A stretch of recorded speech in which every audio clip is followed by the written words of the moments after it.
नमस्कार दर्शक बंधु आपण को आम चैनल को स्वागत। पवित्र महाशिवरात्रि उपलक्षे समस्त वृष राशि व्यक्ति विशेष मानू अनेक अनेक शुभेच्छा और शुभकामना। एही 2026 फेब्रुआरी मास 15 तारिख रविवार दिन एही पवित्र महाशिवरात्रि पालित हेबा पाई जाउछि एवं एही महाशिवरात्रि दिन बड़ बड़ ग्रह माने मध्य निज चलन रे करिवे परिवर्तन। देखंतु आपणकर जदि वृष राशि होइथाए तेबे एही भिडियोटी को निश्चित भाव में शेष पर्यंत देखंतु। निजर व्यस्त बहुल समय मध्यरु किछि समय आपण निज पई दियंतु कहीं आमर आजिर एही भिडियोटी समस्त वृष राशि व्यक्ति विशेषों बहुत अधिक गुरुत्वपूर्ण रही। कहीं गुरुत्वपूर्ण रही भिडियोटी को शेष पर्यंत देखिले निश्चित भाव में जानिपारिबे। कारण यही भिडियो रे आपणकर भाग्य को परिवर्तन करने भली किछिटा सहज प्रतिकार जणाइबी उपाय जणाइबी जहाँ महाशिवरात्रि दिन करने द्वारा भाग्य आपणकर साथ देव। देखंतु दर्शक बंधु आपणक वृष राशि रे एही महाशिवरात्रि दिन बुध शुक्र सूर्य आसिबे आपणकर केन्द्रर भाव को ଯେଉଁଠାରେ ପୂର୍ବରୁ ରାହୁ ବିରାଜମାନ ହୋଇଛନ୍ତି, ଯାହା ଫଳରେ ଆପଣଙ୍କ ଜୀବନରେ ବଡ଼ ପରିବର୍ତ୍ତନ ହେବାକୁ ଯାଉଛି ଏବଂ ଏହି ପରିବର୍ତ୍ତନଟି ଆପଣଙ୍କୁ ଅଧିକାଂଶ କ୍ଷେତ୍ରରେ ଶୁଭାଶୁଭ ଫଳ ପ୍ରଦାନ କରିବା ପାଇଁ ଯାଉଛି। ବହୁତ ଗୁଡ଼ିଏ ସମସ୍ୟାକୁ ଆପଣଙ୍କର ଦୂର କରିବା ପାଇଁ ଯାଉଛି। ଦେଖନ୍ତୁ ଦେବଗୁରୁ ବୃହସ୍ପତି ନିଜ ଚଳନରେ କରୁଛନ୍ତି ପରିବର୍ତ୍ତନ ଏବଂ ଯାହାଦ୍ୱାରା ଆପଣଙ୍କର ବହୁତ ଗୁଡ଼ିଏ ଅଶୁଭ ଗୁଡ଼ିକ ଶୁଭ ଭାବରେ ପରିଣତ ହୋଇଯିବ। ତେବେ ଆସନ୍ତୁ ଜାଣିବା ଏହି ମହାଶିବରାତ୍ରି ଠାରୁ ଆପଣଙ୍କ ଜୀବନରେ କ'ଣ ସବୁ ବଡ଼ ପରିବର୍ତ୍ତନ ହେବାକୁ ଯାଉଛି। किंतु भिडियोटी आरंभ करने पूर्वर जदि आपणकर भी वृष राशि होता है एवं आपण भी ईश्वर को आंतरिक भक्ति एवं विश्वास करती तेबे भिडियोटी को लाइक करंतु। कमेंट बॉक्स रे ओम नमः शिवाय अवश्य लिखि दियंतु। ता सहित आम सह जोगाजोग करबा पई भिडियोर मध्य भाग रे एक व्हाट्सएप नंबर टी दिया जाइछि। जो नंबर साहाय्य आपण आम सह जोगाजोग करी निजर नूतन कुंडली प्रस्तुत करि परिबे, कुंडली विश्लेषण कराई परिबे किंबा आपणकर चाकरी विवाह व्यवसाय प्रेम संपर्क शिक्षा स्वास्थ्य को नहीं किछि समस्या रहिछि ताहार सहजरे एवं स्वल्प मूल्य रे समाधान करि परिबे। सेतिपई आपण आम सह भिडियोर शेष पर्यंत जोड़ी होई रुहंतु एवं व्हाट्सएप नंबर माध्यम रे आम सह जोगाजोग करी खूब कम मूल्य रे आपणक समस्यार समाधान करंतु।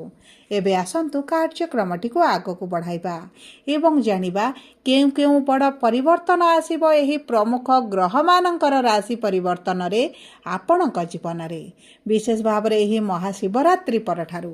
देखंतु ग्रह मानकर स्थिति आपणकर त्रिकोण रे थिला शनिक राशि रे थिबा कारणरू आपणक स्वास्थ्य रे समस्या आपण देखुथिले, आर्थिक समस्या मध्य देखुथिले, ऋण आनिथिले किंतु ऋणटी को न सुझी पारी ऋणर भारटी आपणकर बढ़ी चलीछि। आपणक परिवार रे खुशीर वातावरण रही नाही। शिक्षा क्षेत्र में विद्यार्थी माने समस्या देखिबा सहित चाकरी संधान रे थिबा व्यक्ति मानक मध्य चाकरी प्राप्त होई पारु नाही। समाज रे आपणकर मान सम्मान हानि हेउछि।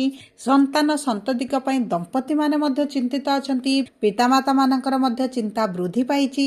देखंतु व्यवसायी मानकर पूर्वरु जेउ बळे व्यवसाय हेउतला सेही बळे व्यवसाय रही नाही, लाभ मध्य रही नाही एवं आपणक प्रेम जीवन रे समस्या गुड़िक बढ़ी चली। दाम्पत्य जीवन रे कलह देखा जाउछि। आपण मानसिक दुश्चिंता मध्य रे रहुथिले, आपणक शरीर रे पीड़ा जंत्रणा मध्य लागी रहुथिला। तेबे एही भली जहाँ भी समस्या आपणक जीवन रे चलुथिला ताहा एही महाशिवरात्रि परठारु दूर हेबा पाई जाउछि। आपणक जीवन रे पुणी थरे खुशी फेरिबा को जाउछि। तेबे सर्वप्रथमे जानिबा आपणकर स्वास्थ्यटी एही महाशिवरात्रि परठारु किभली रहिबा पाई जाउछि। देखंतु आपणक राशिर स्वामी हेउछन्ति शुक्र, जे आपणक त्रिकोण रे थिले केंद्र को गोचर करिवे, निज मित्र राशि रे रहिबे, जे कारणरू आपणक स्वास्थ्य रे आपण शुभ परिवर्तन देखिबे। पेट रे समस्या, अंटा पिठी रे समस्या, गैस डाइजेशन समस्या जो आपणकर रहिछि एवं शुक्र जेहेतु त्रिकोण रे रहितिबा कारणरू ठंडा, गला दरज हेबा, दांत रे जो समस्या गुड़िक आपण देखुछन्ति सेथिरु आपण बाहरिबा पई जाउछन्ति। आपणक स्वास्थ्य रे धीरे धीरे उन्नति देखिबे। ଆପଣଙ୍କର ଯଦି କିଛି ଅପରେସନ୍ ହେବାର ଥିଲା, ସର୍ଜରୀ ହେବାର ଥିଲା ଏବଂ ଆପଣଙ୍କର ସମସ୍ୟା ଭିତରେ ରହିଥିଲେ, ତେବେ ଏହି ସବୁ ସମସ୍ୟା ଗୁଡ଼ିକ ଆପଣଙ୍କର ଦୂର ହୋଇଯିବ। ଦେଖନ୍ତୁ, ଆପଣଙ୍କ ସ୍ୱାସ୍ଥ୍ୟରେ ଯେଉଁ ସମସ୍ୟା ଗୁଡ଼ିକ ଦୀର୍ଘ ଦିନ ହେଲା ଲାଗି ରହିଛି ଏବଂ ଆପଣ ବହୁତ ଦୁଃଖ କଷ୍ଟ ପୀଡ଼ାରେ ରହୁଛନ୍ତି, ସେହି ସମସ୍ୟା ଗୁଡ଼ିକ ମଧ୍ୟ ଆପଣଙ୍କର ଧୀରେ ଧୀରେ କମିବା ଆରମ୍ଭ ହୋଇଯିବ। ତା ସହିତ ଯଦି ଆମେ ଦେଖିବା ଆପଣଙ୍କର କର୍ମକ୍ଷେତ୍ରକୁ, ତେବେ କର୍ମର ଗୃହକୁ ଶୁଭ ଗ୍ରହମାନଙ୍କର ଗୋଚର ହେବାଟି ମାନ ସମ୍ମାନ ବୃଦ୍ଧି କରିବା ସହିତ ବିଶେଷ ଭାବରେ ଯେଉଁମାନେ ସରକାରୀ ଚାକିରି ପାଇଁ ପରୀକ୍ଷା ଇଣ୍ଟରଭ୍ୟୁ ଏଣ୍ଟ୍ରାନ୍ସ ଦେଉଥିଲେ, ଆପଣଙ୍କ ପାଇଁ ଅତି ଉତ୍ତମ ସମୟ ରହିଛି। ଏହି ମହାଶିବରାତ୍ରି ପରଠାରୁ ଯଦି ଆପଣଙ୍କର କିଛି ପରୀକ୍ଷା ରହିଛି, ଇଣ୍ଟରଭ୍ୟୁ ଏଣ୍ଟ୍ରାନ୍ସ ରହିଛି ବିଶେଷ ଭାବରେ ଗଭର୍ଣ୍ଣମେଣ୍ଟ ସର୍ଭିସ୍ ପାଇଁ, ତେବେ ଆପଣଙ୍କର ହୋଇଯିବାର ସମ୍ଭାବନାଟି ବହୁତ ଅଧିକ ଦେଖାଯାଉଛି। ଏବଂ ଯଦି ଆପଣ ପ୍ରାଇଭେଟ୍ ଚାକିରିରେ ଅଛନ୍ତି, ଚାକିରିରେ ପରିବର୍ତ୍ତନ କରିବା ପାଇଁ ଚାହୁଁଛନ୍ତି କିମ୍ବା ଜବ୍ ଛାଡ଼ି ଆପଣ କିଛି ବିଜନେସ୍ କରିବା ପାଇଁ ଚାହୁଁଛନ୍ତି କିମ୍ବା ଆପଣଙ୍କର ଜବ୍ ସହିତ ଆପଣ କିଛି ଏକ୍ସଟ୍ରା ଇନକମ୍ କରିବା ପାଇଁ ଚିନ୍ତା କରୁଛନ୍ତି, ତେବେ ଆପଣଙ୍କ ପାଇଁ ସୁବର୍ଣ୍ଣ ସୁଯୋଗମାନ ଆସିବ। ଏବଂ ଦେଖନ୍ତୁ, ଏହି ସମୟରେ ଆପଣଙ୍କର ଇନକମ୍କୁ ବଢ଼ାଇବା ପାଇଁ ଆପଣଙ୍କୁ ବହୁତ ଗୁଡ଼ିଏ ମାର୍ଗ ମଧ୍ୟ ଦେଖାଯିବ। ତା ସହିତ ଆପଣଙ୍କ କର୍ମକ୍ଷେତ୍ରରେ ଶତ୍ରୁମାନେ ଆପଣଙ୍କୁ ଯେଉଁ ହଇରାଣ କରୁଛନ୍ତି, ଆପଣଙ୍କୁ ସମସ୍ୟାରେ ପକାଉଛନ୍ତି, ସେଥିରୁ ଆପଣ ବାହାରକୁ ବାହାରିବେ। ଆପଣଙ୍କର ଶତ୍ରୁମାନେ ଦୂରତା ବନାଇବେ, ଶତ୍ରୁମାନଙ୍କୁ ଆପଣ ନାଶ କରିବେ। ବିଶେଷ ଭାବରେ ଏହି ମହାଶିବରାତ୍ରି ପରଠାରୁ ଆପଣଙ୍କ ଶତ୍ରୁମାନଙ୍କର ଅସଲ ଚେହେରା ଆପଣ ଦେଖିବେ। ଯେଉଁ କାରଣରୁ ଆପଣଙ୍କର ଯେଉଁ ଶତ୍ରୁଙ୍କୁ ମିତ୍ର ଭଳି ଭାବେ ଆପଣଙ୍କର ବ୍ୟବହାର କରୁଥିଲେ, ଆପଣଙ୍କର ସିକ୍ରେଟ୍ କହୁଥିଲେ, ସେହି ସବୁ କ୍ଷେତ୍ରରେ ଆପଣ ସଚେତନ ହୋଇଯିବେ ଏବଂ ଏହା ଆପଣଙ୍କୁ ଭବିଷ୍ୟତରେ ଶୁଭ ଫଳ ପ୍ରଦାନ କରିବ। ଆପଣଙ୍କ କର୍ମକ୍ଷେତ୍ର ପାଇଁ ତ ଅତି ଉତ୍ତମ ସମୟ ରହିଛି, କିନ୍ତୁ ଆପଣଙ୍କ ବାଣୀକୁ ଟିକେ ଆପଣ ନିୟନ୍ତ୍ରଣ କରିବେ। ବାଣୀରେ ଯଦି ଟିକେ ମିଠାପଣ ଆଣିବେ, ଆପଣାପଣ ଆଣିବେ, ତେବେ ଆପଣଙ୍କର ବହୁତ ଗୁଡ଼ିଏ କାର୍ଯ୍ୟ ସହଜରେ ହୋଇଯିବ। ଏବେ ଆସନ୍ତୁ ଜାଣିବା କିପରି ରହିବ ଆପଣଙ୍କର ଆର୍ଥିକ କ୍ଷେତ୍ର। ଦେଖନ୍ତୁ, ଅର୍ଥର ଗୃହରେ ଦେବଗୁରୁ ବୃହସ୍ପତି ବିରାଜମାନ କରିଛନ୍ତି। ଲକ୍ଷ୍ମୀଙ୍କ ଗୃହକୁ ଯେତେବେଳେ ଗୁରୁଙ୍କର ପ୍ରବେଶ ହୋଇଥାଏ, ଆପଣଙ୍କ ଅର୍ଥକୁ ନେଇ ଯାହା ବି ସମସ୍ୟା ରହିଥାଏ ତାହା ଧୀରେ ଧୀରେ ଦୂର ହେବା ଆରମ୍ଭ ହୋଇଯାଏ। ଆପଣଙ୍କର ଯଦି କିଛି କାର୍ଯ୍ୟ ଅର୍ଥ ପାଇଁ ପେଣ୍ଡିଂ ରହିଛି, ଅର୍ଥର ଅଭାବ ପାଇଁ ହୋଇପାରୁନଥିଲା, ସେହି ସବୁ କାର୍ଯ୍ୟ ଗୁଡ଼ିକ ଆପଣଙ୍କର ହୋଇଯିବ। ଆପଣଙ୍କୁ କୌଣସି ନା କୌଣସି ସୂତ୍ରରୁ ଅର୍ଥ ପ୍ରାପ୍ତ ହୋଇଯିବ।